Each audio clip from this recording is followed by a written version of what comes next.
Hello guys, स्वागत है आपका आपके अपने यूट्यूब चैनल पे। दोस्तों, आई होप आपकी तैयारी एसएससी सीजीएल 2023 की काफ़ी अच्छी चल रही होगी, टीयर 1 की। और आप डेली ही मॉक टेस्ट दे रहे होंगे अभी फ़िलहाल, और अपने मॉक टेस्ट को ढंग से एनालिसिस भी कर रहे होंगे, एनालाइज भी कर रहे होंगे। तो गाइस, आज मैं आपको बताने जा रहा हूँ कि एसएससी सीजीएल रीजनिंग को कैसे फास्ट तरीके से अप्रोच करना है, कैसे तेज़ी से करना है, ताकि आपका टाइम सेव हो जाए और साथ ही साथ आप ज़्यादा से ज़्यादा क्वेश्चन कर सकते हैं। तो सबसे पहले टेक्निक तो यही है कि आपको कुछ क्वेश्चन को स्टार्टिंग में नहीं करना होता है, उनको हम पहचानेंगे, और साथ में जिन क्वेश्चन को जल्दी से जल्दी निपटाना होता है उन क्वेश्चन को हम जल्दी से जल्दी निपटाएंगे। तो आप स्क्रीन पर चलते हैं और देखते हैं कि इसको कैसे फास्ट तरीके से किया जा सकता है। ये जो क्वेश्चन है ये आपके एसएससी सीजीएल 2022 के दिसंबर 3 की शिफ्ट फर्स्ट के क्वेश्चन हैं, तो वही मैंने पिकअप करे हैं। तो ये एग्ज़ाम के क्वेश्चन है, तो देखिए कैसे एग्ज़ाम के क्वेश्चन आते हैं। कई बार इजी आते हैं, कई बार टफ भी आते हैं, ठीक है। वैसे तो ज़्यादातर इजी आते हैं ताकि कैंडिडेट ज़्यादा से ज़्यादा क्वेश्चन अटैम्प्ट कर सकते हैं, ठीक है। तो आगे बढ़ते हैं क्वेश्चन नंबर फर्स्ट की तरफ। क्वेश्चन नंबर फर्स्ट है, ये है आपका मिरर इमेज का, कि एक तरफ आपके मिरर लगा देंगे, यहाँ पे कोई सेंटेंस है या फिर कोई इमेज होती है, तो उसकी मिरर इमेज बतानी है। तो मिरर इमेज को पहचानने का सबसे अच्छा तरीका है कि आप खुद को एक बार इमेज मिरर के सामने करके देखिए। आपका राइट लेफ़्ट बन जाता है, आपका लेफ़्ट राइट बन जाता है, ठीक है। तो वही सेम चीज़ फॉलो करती है इसमें भी, वर्ड्स में भी, और जो आपकी इमेज आएगी उसमें भी। तो यहाँ पे आप देख सकते हैं कि टी तो सेम ही रहेगा, चाहे मिरर में ऐसे लगा जैसा यहाँ पे P/Q पे मिरर लगा हुआ है PQ, तो वहाँ पे टी सेम ही रहेगा। तो ऑप्शन में देखिए कि टी सेम है, बिल्कुल सेम है, टी में कोई चेंज नहीं आता। चेंज किस में आएगा? एस में चेंज आएगा। अब एस पलट जाता है, तो एस हर एक में सेम है चारों ऑप्शन में से, ठीक है। उसके बाद आई भी सेम ही रहेगा, एम भी सेम ही रहेगा। उसके बाद आप देखेंगे ओ को, ओ भी सेम ही रहेगा। एन से पहचान होगी कि आपका ऑप्शन में कि क्या चेंज है कि नहीं है।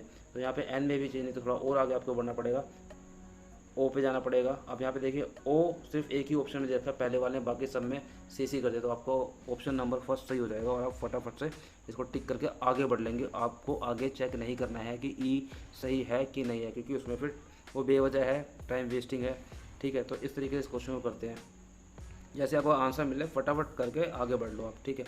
अगले क्वेश्चन पर चलते हैं। यह है क्वेश्चन आपका सीरीज़ का। तो गाइस, इस टाइप के क्वेश्चन करने के लिए आपको ध्यान से देखना पड़ेगा इसमें क्या सीरीज पैटर्न फॉलो कर रही है।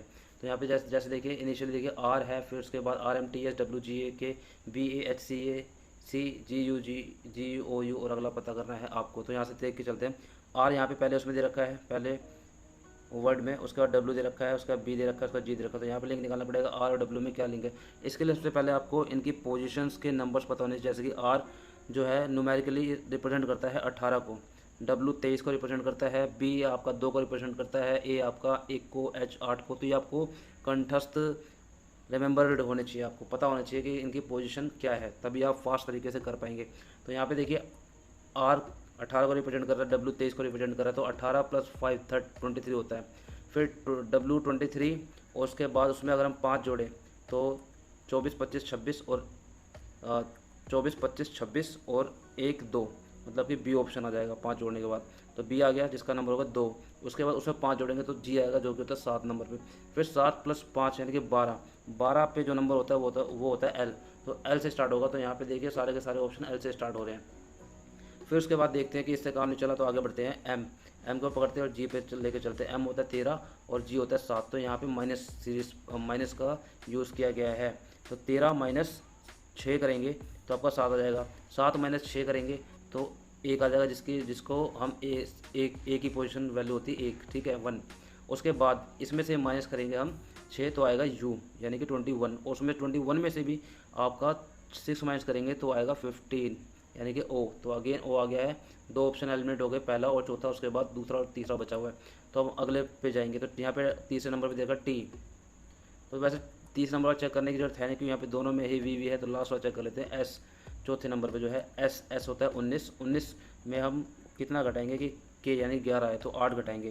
फिर उसके बाद 11 में से 8 घटाएंगे तो सी यानी कि 3 आ जाएगा, और सी में से भी 8 घटाएंगे तो अगेन यू आ जाएगा 21, और 21 में से 8 घटाएंगे तो ये आएगा आपका 13 होता है एम के लिए। तो ऑप्शन नंबर 3 सही हो जाएगा, ठीक है। तो अगले क्वेश्चन पे चलते हैं। क्वेश्चन नंबर 3, यहाँ पे आपका देखना है कि यहाँ पे कोडिंग और डिकोडिंग का क्वेश्चन है। तो यहाँ पे कोडिंग कैसे करी गई है ये देखना है। यहाँ पे ब्रेक को रिप्रेजेंट किया गया है 218211 से। कलर को रिप्रेजेंट किया गया है 34 12 45 18 से। और हमसे पूछा गया ट्रिंग को रिप्रेजेंट इस लैंग्वेज में कैसे लिखा जाएगा। तो यहाँ पे हमें देखना पड़ेगा कि क्या कोड लैंग्वेज का यूज़ किया गया है। तो बी के लिए यहाँ पे यूज़ किया गया है 2 का, आर के लिए 18 और उसके बाद ई के लिए यूज़ किया गया है यहाँ पे 2 का, ठीक है। और उसके बाद ए के लिए 1 और के लिए 11। मतलब कि यहाँ पे जो है वो है कि आपका जो कॉन्सोनेंट है, कॉन्सोनेंट मतलब कि बी वोवेल्स यानी कि ए ई आई ओ यू को छोड़ के जो बाकी बचे होते हैं वो होते हैं कॉन्सोनेंट, ठीक है। तो कॉन्सोनेंट में प्लस उनकी सेम वैल्यू दे रखी है जो पोजिशनल वैल्यू है, बट जो आपके वोवेल्स हैं उनकी अपनी वैल्यू दे रखी है, ठीक है। वो भी कैसे दे रखी है, ए ई आई ओ यू को 1 2 3 4 5 के हिसाब से यहाँ पे बनाया गया है, कोडिंग की गई है। तो देखिए यहाँ पे बी के लिए 2 यूज़ कर लिया, आर के लिए 18 यूज़ कर लिया है, उनकी पोजिशनल वैल्यू। ई आता है ए ई आई ओ यू में दूसरे नंबर पे, तो उसके लिए 2 का यूज़ किया गया है। ए आता है पहले नंबर पे, उसके लिए 1 का यूज़ किया गया है। और उसके बाद के है जो 11 number, same goes with colours also. तो हमें ट्रिंग का बताना है। तो ट्रिंग के लिए टी होता है आपका कॉन्सोनेंट, तो इसमें हो जाएगा 20 सब में दे रखा है। आर भी कॉन्सोनेंट है तो इसके लिए 18, तो 20 18 सब में दे रखा है। उसके बाद आई होता है ए ई आई ओ यू मतलब तीसरे नंबर पे। तो देखिए तीसरा नंबर है कहाँ पे, पहला एलिमेंट हो यहाँ पे तीसरे नंबर पे है नहीं, और उसका चौथा एलिमेंट हो गया, दूसरे तीसरे में 3 नंबर दे रखा है। उसके बाद हम देखेंगे एन के लिए 14 यूज़ किया गया होगा, तो ऑप्शन नंबर 2 में ही 14 का इस्तेमाल किया गया है, तो आपका ऑप्शन नंबर दूसरा सही है। तो इस तरीके से इस क्वेश्चन को आप सोल्व कर सकते हैं। अगले क्वेश्चन में चलते हैं, क्वेश्चन नंबर 3। ये हिडन फिगर्स का होता है। इसमें भाई सबसे पहले आप देखो कि कहाँ पे आपको पहली नज़र में दिख जानी चाहिए, ठीक है। तो यहाँ पे तो ईजिली दिख रहा है साफ साफ कि ये जो आपकी इमेज है ये सिर्फ यहाँ पे दिखाई दे रही है पहले ऑप्शन में। देखिए जैसे इमेज है ट्राइंगल और उसके नीचे रेक्टेंगल, 2 रेक्टेंगल, तो ये यहाँ पे आपका बनता होने जाता है। तो ऑप्शन नंबर 1 पिक करो, आगे बढ़ो, ठीक है। ये P+Q ये जो है ब्लड रिलेशन का क्वेश्चन है। मतलब ब्लड रिलेशन में अलग अलग टाइप्स और इस पर काफ़ी ज़्यादा इनोवेशन की जाती है। एग्जाम के टाइम पे अलग अलग टाइप के क्वेश्चन बनाए जाते हैं ताकि बच्चों का ज़्यादा से ज़्यादा टाइम वेस्ट हो सके। तो इस क्वेश्चन को करने का तरीका क्या है, इसमें डायरेक्टली पूछा गया कि ऑप्शन को देख के बताओ कि कौन सा ऑप्शन है जो शो कर रहा है कि A is the maternal grandfather of C, C का नाना कौन है, ये पूछा है। तो ऑप्शन वाइज चेक कर लो। बेटर ऑप्शन आता है कि आप इसमें नीचे से चेक करो, दूसरे तीसरे से, ठीक है। पर यहाँ पे ऑप्शन नंबर पहला ही सही हो रहा है, क्योंकि देखिए यहाँ पे देखिए ए डिवाइड बाय बी, तो यहाँ पे ए और बी का रिलेशन निकालना पड़ेगा, पी डिवाइड क्यू से। तो P is the father of Q, तो वैसे A is the father of B, ठीक है। तो मैटरनल ग्रैंड फादर बनाने के लिए बी को लेडीज़ होना पड़ेगा और ए की बेटी बनना पड़ेगा। तो फिर जो सी है वो बी का बेटा या बेटी कुछ भी हो सकता है, तभी वो आपका रिलेशन में आएगा। तो बी प्लस सी यानी कि ये हो जाएगा B is the mother of C, ठीक है। तो इसी से बन रहा है आपका रिलेशन। तो यहाँ पे आपको बाकायदा आपको करना पड़ेगा पेपर पेन लेके, ठीक है। आगे बढ़ते हैं। इस टाइप के क्वेश्चन आपको देखने पड़ेंगे कि कौन सा राइट वे मूव कर रहा है, कौन सा लेफ्ट वे मूव कर रहा है, ताकि आप फास्ट से फास्ट इस क्वेश्चन को कर सके। जैसे कि इस क्वेश्चन में दे रखा है कि यहाँ पे देखिए सबसे पहले देखना है आपको कि जो चौथी फिगर पता करनी है वो कैसी होगी। तो पहली को देखिए, पहली में जो स्टार बना रखा है बीच में ये क्या है, ब्लैंक है। दूसरे में ये फिल कर दिया डार्क कलर से, तीसरे में ब्लैंक है, चौथे में फिल होगा। तब देखिए कौन कौन सा ऑप्शन में फिल है। तो पहले में फिल है और चौथे में फिल है, दूसरा तीसरा ऑप्शन खत्म, ठीक है। अब इसके बाद हम देखेंगे कि नंबर्स क्या शो कर रहे हैं। तो ये 1 3 7 5 11 9 ये अल्टरनेट ओड नंबर्स दे रखे हैं। 1 के बाद 3 आता है, 3 के बाद 5 आता है, 5 के बाद 7 आता है, फिर उसके 9, फिर 11। तो अगले जो नंबर होंगे वो होंगे 13 और 15। 13 और 15 सब में दे रखे हैं। अब हमें देखना है कि इनकी पोजीशन क्या होने वाली है। तो यहाँ पे देखिए कि पहले आपका पोजीशन है ये 1 यहाँ पर है आपका और 3 यहाँ पर है। तो अगेन ये फिर राइट में मूव करा है, राइट क्लॉकवाइज डायरेक्शन में। तो यहाँ पे 5 आ गया, फिर 7 आ गया, फिर उसके बाद अगेन ये क्लॉकवाइज डायरेक्शन में मूव करा है। तो यहाँ पे 9 और यहाँ पे 11, ठीक है। जो नंबर लिखेंगे उसके अपोजिट। अब इसे क्लॉकवाइज मूव कराएंगे तो अगला होगा 13। 13 आएगा इस साइड पे, ठीक है। मतलब कि इस साइड पे 13 आएगा, उसके अपोजिट 15 आएगा। तो ऑप्शन नंबर पहला ही इसे फॉलो कर रहा है। तो ऑप्शन नंबर पहला ही आपका राइट आंसर होगा। तो गाइस क्वेश्चन नंबर 7 ये है भाई फाइंड सिमिलर सेट्स वाले क्वेश्चन है। मैंने पहले भी आपको वीडियो में बताया था कि इस क्वेश्चन को कैसे करा जाता है। यहाँ पे 2 आपको ये दे रखे ऑप्शंस, इनको देखिए कि इसमें क्या फॉलो कर रहा है। वही रूल आपको इन 4 ऑप्शन में से जिसमें फॉलो कर रहा होगा उस ऑप्शन को एलिमिनेट करके उसे राइट टिक कर देना है, ठीक है। तो यहाँ पे देखिए क्या रूल फॉलो कर रहा है। या तो इन दोनों को मल्टीप्लाई करके देखिए 12 7 84 डिवाइड बाई 2 42 बिल्कुल फॉलो कर रहा है। 13 8 104 डिवाइड बाई 2 52 आएगा, तो ये भी फॉलो कर रहा है। तो यही हमें पैटर्न फॉलो करना है कि इनमें से किस में फॉलो कर रहा है। तो क्या इन दोनों को मल्टीप्लाई करके 7 आएगा, नहीं आएगा। इन दोनों को मल्टीप्लाई करके 9 8 72 डिवाइड करेंगे 2 से आएगा, नहीं आएगा। 7 6 42 डिवाइड बाई 2 नहीं आएगा, 21 5 12 लिखा है। 9 चौक 36 डिवाइड बाई 2 18। तो ये आपका राइट आंसर होगा। तो इसे इस तरीके से किया जाता है। आगे बढ़ते हैं। इस टाइप के क्वेश्चन की बहुत ज़्यादा फ्रीक्वेंसी थी पिछले सीजल टीयर 1 में, 3-4 क्वेश्चन आराम से आ रहे थे, तो इन पे खास फोकस करिए। क्वेश्चन नंबर 8 जो था वह है ये, मतलब कि यहाँ पे आपको बताना है select the correct combination of mathematical science. Mathematical science ये जो प्लस माइनस डिवाइड ये इनको फिक्स करना है यहाँ पे कि आपका जो इक्वेशन है वो बैलेंस हो जाए। ठीक है, तो यहाँ पे आप लास्ट से स्टार्ट करिए या दूसरे तीसरे से स्टार्ट करिए और वहाँ पे फिक्स करके इनकी वैल्यू निकाल दीजिए, जिसमें बैलेंस हो जाए तो टिक करिए। मैं सजेस्ट करूँगा आपको इस टाइप के क्वेश्चन आप लास्ट में करें, क्योंकि इसमें टाइम ज़्यादा लग जाता है, तो इसे लास्ट के लिए छोड़े। अगर स्किप तो नहीं करना है बट लास्ट के लिए छोड़े, ठीक है, स्टार्टिंग में ना करें। आगे बढ़ते हैं क्वेश्चन नंबर 9 की तरफ। ये अगेन सेम वैसे क्वेश्चन है, यहाँ पे नंबर्स इंटरचेंज करने हैं और साइन इंटरचेंज करने के बाद इक्वेशन को करेक्ट करना है। तो यहाँ पे अगेन ऑप्शन वाइज चूज़ कर लीजिए। फिर से कहूँगा इस टाइप के क्वेश्चन को बाद के लिए छोड़िए, इसमें अभी स्टार्टिंग में टाइम वेस्ट ना करें, क्योंकि टाइम ज़्यादा टेक करेगा। और बेटर ऑप्शन ये रहेगा कि आप इस टाइप के क्वेश्चन की ज़्यादा से ज़्यादा प्रैक्टिस करें, पर फिर भी कहूँगा कि सबसे लास्ट में से कीजिएगा, ठीक है, क्योंकि इसमें मे भी आपको हर एक ऑप्शन चेक करना पड़ जाए, पर जैसे ही जो सा ऑप्शन करेक्ट फिल हो जाए वहाँ पर आप इसे छोड़ के आगे बढ़ते चलिए। स्टार्ट करिए बीच में से, तीसरे दूसरे से, फिर उसके बाद आगे बढ़िए। आगे चलते क्वेश्चन नंबर 10 की तरफ। ठीक है, ये अगेन आपके पास वही लेटर क्लस्टर ग्रुप है। आपको दिखना है कि इनमें कौन से में क्या पैटर्न फॉलो कर रहा है और क्या पैटर्न फॉलो नहीं कर रहा है। जो पैटर्न फॉलो नहीं कर रहा है उसे एलिमिनेट करके वही आपका राइट आंसर होगा।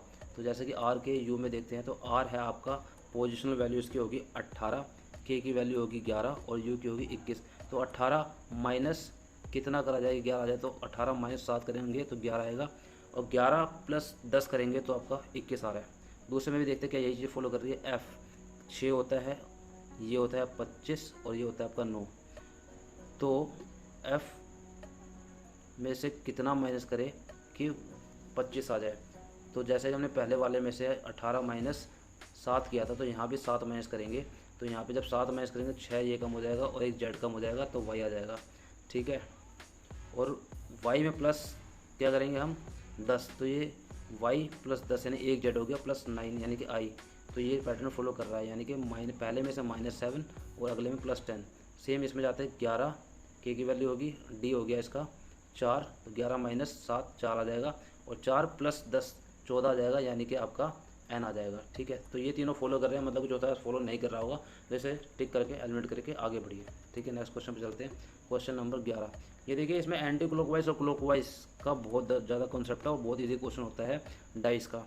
इसमें क्या पूछा है कि आपसे कि जो सा फेज है जिसमें एक के अपोजिट कौन सा नंबर आएगा। तो यहाँ पे एक तो कहीं पे भी नहीं रखा है, तो हमें यहाँ पे चूज़ करना है ऐसा नंबर जो कि 2 डाइस में कॉमन हो, बाकी जो 2 नंबर हो वो कॉमन ना हो। तो यहाँ पे देखिए, एक है 4 यहाँ पर है, ठीक है, 4 यहाँ पर भी है, ठीक है, पर यहाँ पे देखिए 4 और 2 है कॉमन, यहाँ पे 4 2 कॉमन है, यहाँ पे 6 3, तो इससे हम नहीं निकाल पाएंगे। हम देखेंगे 4 यहाँ पे कॉमन है और 4 यहाँ पर भी कॉमन है, और यहाँ पे बाकी 2 6 2 है, यहाँ पे 5 3 है, तो ये नहीं हो रहे। अब यहाँ पे देखिए, या तो इस 4 को ऐसे पकड़िए और क्लॉकवाइज घुमाइए, 4 3 5, ठीक है, तो जो आ रहा है वो उसका अपोजिट होगा। तो यहाँ पे 4 को पकड़िए, 4 6 2, जो आ रहा है उसका अपोजिट होगा। तो 4 के अपोजिट 4, 6 के अपोजिट 3 और 2 के अपोजिट 5 आ गया। तो एक तो मिला नहीं, तो जो 4 है वो 2 बार रिपीट हो रहा है, 4 के अपोजिट 4, मतलब कि तो जो दूसरा होगा, जो उसके बैक फेस पे होगा वो होगा 1। तो 1 के अपोजिट क्या आएगा 4। तो इस तरीके से इस क्वेश्चन को करते हैं। तो आगे बढ़ते हैं क्वेश्चन नंबर 12 की तरफ। तो ये आपका वही लेटर क्लस्टर वाला क्वेश्चन है, हमें ये जो है क्वेश्चन हमारा इसकी वैल्यू निकालनी है। तो यहाँ पे चलते पहला लेटर पकड़ते हैं W। इन दोनों में जो रिलेशन है वही रिलेशन इन दोनों में है और वही रिलेशन इन दोनों में होना चाहिए। ठीक है, तो WX TU मतलब +1 हो रहा है, तो RS यहाँ पे S आएगा, अगला लेटर पता चल गया। ये एलिमिनेट हो गया, ये एलिमिनेट हो गया, इन दोनों में से देखना पड़ेगा। ठीक है, उसके बाद I है, IF मतलब कि I की वैल्यू 9, F की 6 -3, तो यहाँ पे 9 - 6 3। ठीक है, यहाँ पे देखिए, यहाँ पे क्या हो रहा है कि जो आगे बढ़ते हैं एक बार, और यहाँ पे भी E -3 मतलब कि B आ जाएगा। तो B वैसे तो आ गया यहाँ पे, तो आंसर तो यही सही हो जाएगा। बाकी थोड़ा सा और इसे कंफर्म कर लेते हैं। तो यहाँ पे जो मेरे हिसाब से जो दिख रहा है वो ये है कि अब जब N को देखते हैं तो NO+1 CD+1 GH+1। देखिए कंफर्म है, ये क्वेश्चन का आंसर सही है। DE+1 हो गया, KL हो गया, +1 हो गया, I -3 यानी कि F होगा। मतलब कि यहाँ पे जो आपका वोवेल है, वोवेल -3 हो रहा है और कॉन्सोनेंट +1 हो रहा है, तो ये आपका पैटर्न फॉलो कर रहा है, ठीक है। तो इसे इस तरीके से किया जाएगा। तो दोस्तों ये थे 12 क्वेश्चन सीजल टियर 1 एग्ज़ाम के रीजनिंग के, ठीक है। तो इस तरह की सीरीज़ मैं और भी लाऊंगा, तो आप चैनल को सब्सक्राइब कर लीजिए, बेल आइकन को प्रेस कर लीजिए, ताकि हर वीडियो की नोटिफिकेशन आपके पास आती रहे। बेस्ट स्ट्रेटजी मैं आपको बताता रहूँगा। साथ ही साथ अभी 30 के अराउंड डेज बचे हुए हैं, आज 10 तारीख है, तो मतलब 10-11 तारीख को वीडियो अपलोड हो जाएगी। तो आपके पास अराउंड 32 डेज, 32-33 दिन बाकी हैं। तो उसके हिसाब से आपके पास जो भी क्वेश्चन मैंने आपको बताए हैं, इस टाइप के हर टाइप के क्वेश्चन के 100 क्वेश्चन कर लीजिए, ताकि आपकी प्रैक्टिस बन जाए, स्पीड भी आ जाएगी और एक्यूरेसी भी आ जाएगी। हर टाइप के 100 क्वेश्चन, हर टाइप के 100 क्वेश्चन, हर टाइप के 100 क्वेश्चन, आपके पास पूरा दिन होता है। तो यही कर करके आप अपनी प्रैक्टिस करिए, ताकि आप एक अच्छा स्कोर कर पाए और ईजिली पेपर को क्वालिफाई कर पाए। तो all the best, thank you.